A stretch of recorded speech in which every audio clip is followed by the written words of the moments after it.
Okay बेटा, हम लोग पहुंचे स्टैट्स में, चैप्टर मैथमेटिकल एक्सपेक्टेशन सम्स वाले पेजेस। क्वेश्चन टू में आप लोगों को ये टेबल दिया हुआ है, the probability distribution of random variable is as follows. ये पूरा क्वेश्चन है। The probability distribution of random variable is as follows. X i में दिया है 15, 16, 17, 18, 19, 20। पीएक्सआई में दिया हुआ है 0.04, 0.19। ये आगे पॉइंट है, ध्यान से देखो। 0.04, 0.19, 3p, 0.26, 1p, 0.07.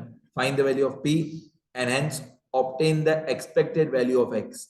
Expected value of x या expectation of x या मीन एक ही बात है। तो धीरे धीरे शुरू करते हैं। एक्सआई कॉलम में आपको दिया है 15 से लेकर 20 तक। 15, 16, 17, 18, 19, 20। 15, 16, 17, 18, 19, 20। ये एक्सआई कॉलम दिया है 15 से लेकर 20 तक। पीएक्सआई में 0.04, 0.04, 0.19, फिर दिया हुआ है 3p। ये 3p तो मैं लिख देता हूँ 3p। फिर आपको दिया हुआ है 0.26p, यहाँ पे 0.26। फिर आपको दिया हुआ है सिंगल p। फिर आपको दिया हुआ है 0.07, ये 0.07 मैं यहाँ पे लिख देता हूँ 0.07। ठीक है, अब और आगे बढ़ते हैं। ये दो कॉलम आपको दिए हुए हैं, एक एक्सआई का और एक पीएक्सआई का। अब सबसे पहले कैसे स्टार्ट करेंगे? सबसे पहले ये जो पीएक्सआई कॉलम है, पीएक्सआई कॉलम का टोटल हमेशा 1 होना चाहिए। Sigma PXI should always be equal to 1, compulsory. Sigma PXI compulsory 1 होना चाहिए। यहां से हमारा आंसर स्टार्ट होगा। ये हमारा पहला स्टेप होगा कि सिग्मा पीएक्सआई 1 होना चाहिए।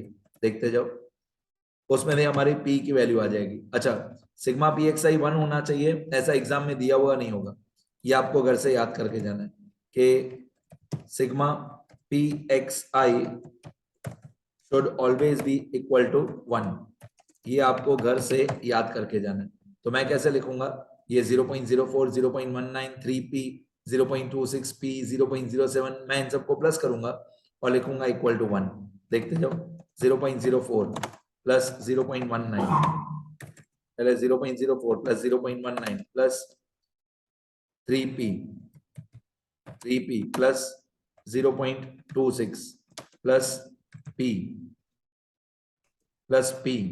Plus 0.07 should be equal to 1।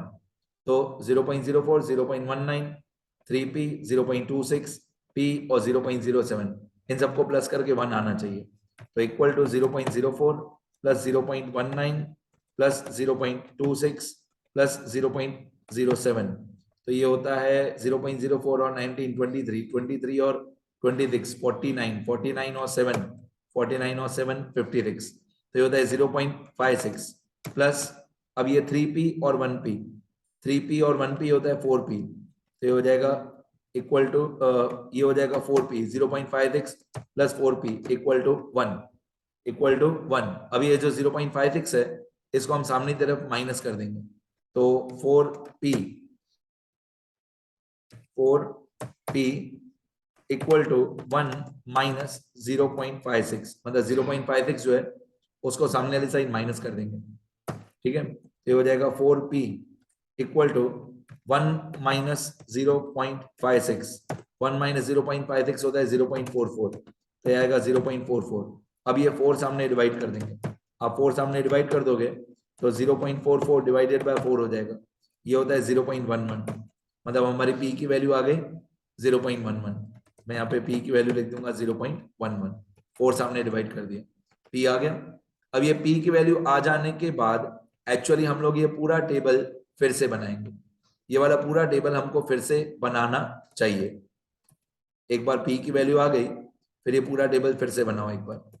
Control C, control V, ये पूरा टेबल मैंने फिर से बना दिया।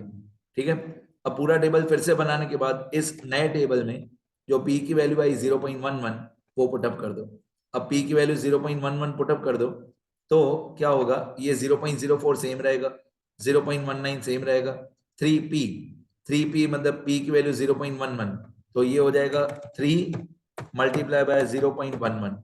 अब 3 मल्टीप्लाई बाय 0.11 ऑब्वियसली 0.33 होता है, फिर 0.26 सेम रहेगा और p की जगह पे 0.11, तो एक जगह पे था 3p तो 0.33, एक जगह पे था p तो 0.11। अब xi मल्टीप्लाई बाय pxi मतलब 15 मल्टीप्लाई बाय 0.04, तो 15 मल्टीप्लाई बाय 0.04 ये होता है 0.60, 0.60। इस तरीके से पूरा कॉलम मल्टीप्लाई कर देंगे दोनों, तो 16 मल्टीप्लाई बाय 0.19 ये होता है 3.04, 17 multiply by 0.33 5.61 up to 2 decimal places. अच्छा, इस क्वेश्चन में वेरिएंस या स्टैंडर्ड डिविएशन फाइंड नहीं करना है, तो ये जो पीछे वाला कॉलम है वो हमारे काम का नहीं है, तो मैं पीछे वाला कॉलम मैंने डिलीट कर दिया। यहाँ पे ऊपर जाके भी ये दोनों कॉलम्स काम के नहीं है, मैंने डिलीट कर दिया। ठीक है, तो इस क्वेश्चन में वेरिएंस वगैरह फाइंड नहीं करना है, सिर्फ एक्सपेक्टेड वैल्यू ऑफ एक्स ही निकालना है। तो ये जो 17.42 आया, एक्सआई और पीएक्सआई को मल्टीप्लाई करके सारा एक्सआई और पीएक्सआई कॉलम मल्टीप्लाई कर दिया और लास्ट में टोटल कर दिया, तो लास्ट में टोटल आ रहा है 17.42, यही हमारा मीन है। जो 17.42 आया यही हमारा मीन है, यही हमारा एक्सपेक्टेड वैल्यू ऑफ एक्स है। ठीक है, अब समझो ध्यान से, इन लोगों ने पूछा find the expected value of x, तो यही मीन है, यही एक्सपेक्टेड वैल्यू ऑफ एक्स है।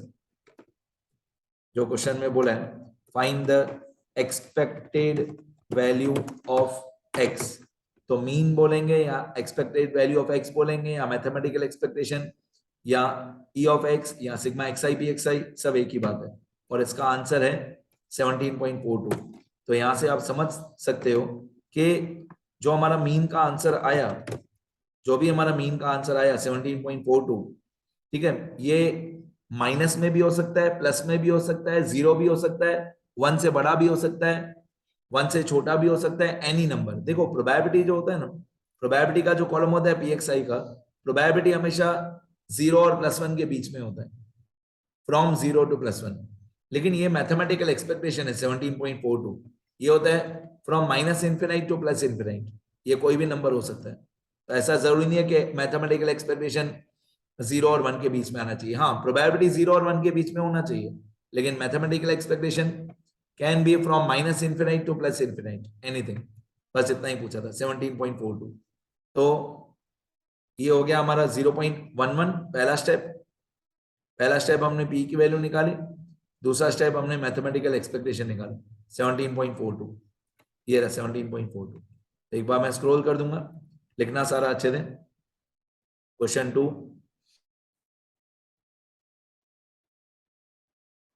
ये क्वेश्चन है, ये स्टेप 1, पहले टेबल बनाया, इसमें से पी की वैल्यू निकाले, फिर से टेबल बनाया और मैथमेटिकल एक्सपेक्टेशन निकाला। ठीक है, देखो सब लोग, देखो बेटा,